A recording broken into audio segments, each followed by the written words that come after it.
Hello అండి, welcome back to Venus kitchen.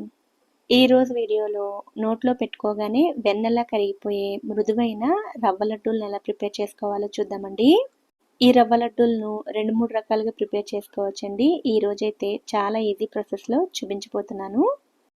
Sweet తినాలనిపించినప్పుడైనా లేదా చిన్న చిన్న గుడ్ న్యూస్లకైనా పెద్ద పెద్ద సెలబ్రేషన్స్కైనా చాలా త్వరగా అన్ని ఇంట్లో అందుబాటులో ఉండే వాటితోనే ఈ లడ్డూలను ప్రిపేర్ చేసుకోవచ్చు. మరి వీడియోని ఎక్కడ స్కిప్ చేయకుండా చివరి వరకు చూసి మీరు కూడా తప్పకుండా ట్రై చేయండి. రెసిపీ కనుక నచ్చినట్లయితే ఒక లైక్ చేసి ఛానల్ని కూడా సబ్స్క్రైబ్ చేసుకోండి. రవ్వ లడ్డూలను ప్రిపేర్ చేయడం కోసం స్టవ్ మీద అడుగు మందంగా ఉండే కడాయిని కానీ ప్యాన్ని కానీ పెట్టుకుని అందులోకి 1/2 కప్పు వరకు నెయ్యి వేసుకోవాలి. అంటే 4 టేబుల్ స్పూన్ల వరకు నెయ్యిని వేసుకోండి. నెయ్యి వేడైన తర్వాత ఇందులోకి కొద్దిగా జీడిపప్పు పలుకుల్ని అలాగే కొద్దిగా బాదం పప్పు పలుకుల్ని వేసుకుని మంటను లో ఫ్లేమ్లో పెట్టుకుని ఇవి లైట్ గోల్డెన్ కలర్ వచ్చేంత వరకు ఫ్రై చేసుకోవాలి. ఇవి ఇలా మంచి రంగులోకి ఫ్రై అయిన తర్వాత ఇందులోకి కొద్దిగా ఎండు ద్రాక్షలను కూడా వేసుకుని వాటిని కూడా ఫ్రై చేసుకోవాలి. ఈ కిస్మిస్లు కొద్దిగా పొంగి లైట్ గోల్డెన్ కలర్లోకి రాగానే వీటిని నెయ్యిలో నుంచి తీసుకుని ఒక బౌల్లోకి వేసుకోవాలి. ఇలా ఫ్రై చేసుకున్న ఈ డ్రై ఫ్రూట్స్ని పక్కన పెట్టుకుని ఈ మిగిలిన నెయ్యిలోకి 1 కప్పు వరకు బొంబాయి రవ్వను వేసుకోవాలి. ఉప్మా చేసుకుంటాం కదండి, ఆ రవ్వను వేసుకోవాలి. అన్నిటినీ ఒకే కప్పుతో కొలిచి తీసుకోండి. ఇప్పుడు ఈ రవ్వను ఈ నెయ్యిలో ఫ్రై చేసుకోవాలి. మంటను లో ఫ్లేమ్లో పెట్టుకుని ఫ్రై చేసుకోండి. ఈ రవ్వ ఎంత బాగా వేగితే లడ్డూలు అంత రుచిగా ఉంటాయి. మంటను ఎంత చిన్నగా వీలైతే అంత చిన్న ఫ్లేమ్లో పెట్టుకుని రవ్వను ఫ్రై చేసుకోవాలి. కంటిన్యూస్గా కలుపుతూ ఉండాలి. రవ్వ ఏమాత్రం మాడినా కూడా లడ్డూల టేస్ట్ అనేది అస్సలు బాగోదండి. ఇలా చిన్న మంట మీదే రంగు మారేంత వరకు కూడా ఈ రవ్వను ఫ్రై చేసుకోవాలి. రవ్వ చక్కగా ఫ్రై అయితే మంచి సువాసన వస్తుంది. అలాగే ఇలా కలర్ కూడా మారుతుంది. ఇలా రవ్వ ఫ్రై అయిన తర్వాత ఇందులోకి 1 కప్పు వరకు పాలను వేసుకోవాలి. ఇవి కాచి చల్లార్చిన పాలేనండి. అలాగే డైరెక్ట్గా ఫ్రిడ్జ్లోంచి తీసిన పాలైతే వేయకూడదు. కొంచెం గోరువెచ్చగా ఉండే పాలను వేసుకోవాలి. పాలన్నీ కూడా ఒకేసారి వేయకుండా కొద్ది కొద్దిగా వేసుకోవాలండి.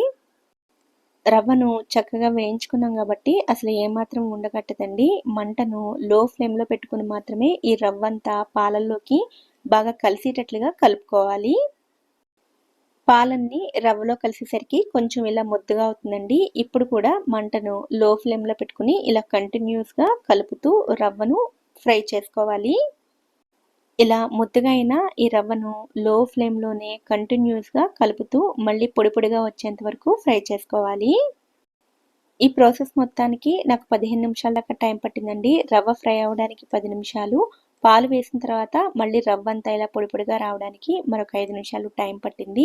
ఇలా రవ్వ పొడి పొడిలాడుతూ వచ్చిన తర్వాత స్టవ్ ఆఫ్ చేసుకుని ఈ ప్యాన్ని పక్కకు పెట్టుకుని ప్యాన్ హీట్ కొంచెం తగ్గేంత వరకు అడుగు పట్టుకోకుండా ఇలా రవ్వను కొద్దిసేపు కలుపుతూ ఉండాలి. రవ్వ పూర్తిగా చల్లారిపోకూడదు. కొంచెం ప్యాన్ హీట్ తగ్గేంత వరకు 1 నిమిషం పాటు ఇలా కలుపుకోండి. తర్వాత ఇందులోకి 1 టీ స్పూన్ వరకు యాలకుల పొడిని వేసుకోండి. అలాగే మనం ఫ్రై చేసి ఉంచుకున్న డ్రై ఫ్రూట్స్ని కూడా వేసుకోవాలి. ఇందులోకి చిటికెడు ఉప్పును కూడా వేసుకోండి. స్వీట్ టేస్ట్ అనేది ఎన్హాన్స్ అవ్వడానికి ఇలా చిటికెడు ఉప్పు వేసుకోండి. తర్వాత ఇందులోకి తీపి కోసం స్వీట్ని వేసుకోవాలి. అందుకోసం నేను ఇక్కడ పటిక బెల్లాన్ని ఉపయోగిస్తున్నానండి. పటిక బెల్లాన్ని చిన్న చిన్న ముక్కలుగా చేసుకుని మిక్సీలో గ్రైండ్ చేసుకున్న పొడిని వేసుకుంటున్నాను. 1/2 కప్పు వరకు పొడి పడుతుంది. పంచదారని గ్రైండ్ చేసుకుని ఆ పొడి వేసుకునైనా చేసుకోవచ్చు, లేదా బెల్లం పొడి వేసుకునైనా సరే చేసుకోవచ్చు. ఏ పొడి వేసినా కూడా రవ్వ కొంచెం వేడిగా ఉన్నప్పుడు వేసుకుని కలుపుకున్నట్లయితే రవ్వ వేడికి పొడి అంతా కూడా చక్కగా కలిసిపోతుంది. కొంచెం వేడి తగ్గిన తర్వాత చేతితో తాగగలిగే వేడికి వచ్చిన తర్వాత చేతులతోటే అంతా ఒకసారి బాగా కలుపుకొని కొద్ది కొద్దిగా ముద్దలను చేసుకుని లడ్డూల్లా చేసుకోవాలి. ఈ పొడంతా కరిగి మీకు చక్కగా పాకల్లా వస్తుందండి. లడ్డూలను చాలా ఈజీగా ప్రిపేర్ చేసేసుకోవచ్చు. చాలా మృదువుగా కూడా ఉంటాయి. మీరు ఇలా గోరువెచ్చగా ఉన్నప్పుడైనా లడ్డూలను చేసుకోవచ్చు. పూర్తిగా చల్లారిపోయిన తర్వాత అయినా సరే మీరు లడ్డూలను చేసుకోవచ్చు. ఎలా చేసినా కూడా చాలా చక్కగా వస్తాయి. రవ్వ లడ్డూలను 2-3 రకాలుగా చేసుకోవచ్చు అని చెప్పాను కదండి. మనం పాలకు బదులుగా కొబ్బరి వేసి చేసుకోవచ్చు, కొబ్బరి పాలు వేసి చేసుకోవచ్చు, అలాగే పాకం పట్టి కూడా ప్రిపేర్ చేసుకోవచ్చు. అయితే ఈ లడ్డూల్లో మనం పాలు వేసి చేసాం కాబట్టి ఇవి ఒక వారం రోజులు మాత్రమే నిల్వ ఉంటాయి. లడ్డూలు చేసుకున్న 2-3 గంటలకి పై భాగంలో చక్కగా ఆరిపోతాయి. లోపలి భాగంలో మాత్రం 3-4 రోజుల వరకు కూడా ఇలాగే మాయిస్చర్డ్‌గా, మృదువుగా ఉంటాయి. 1 కప్పు రవ్వతో అయితే ఈ సైజు లడ్డూలు దాదాపుగా 15 వరకు వస్తాయండి. ఇలా ప్రిపేర్ చేసిన లడ్డూలను ఎయిర్ టైట్‌గా ఉండే బాక్స్‌లో స్టోర్ చేసుకున్నట్లయితే 1 వీక్ వరకు కూడా ఫ్రెష్‌గా ఉంటాయి.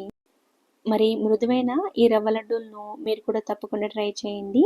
ఈ వీడియో కనుక మీకు నచ్చినట్లయితే వీడియోని లైక్ చేసి ఛానల్ని కూడా సబ్స్క్రైబ్ చేసుకోండి. నోటిఫికేషన్స్ మిస్ అవ్వకుండా ఉండడం కోసం పక్కనే ఉండే బెల్ ఐకాన్‌ని కూడా యాక్టివేట్ చేసుకోండి. Thank you so much for watching.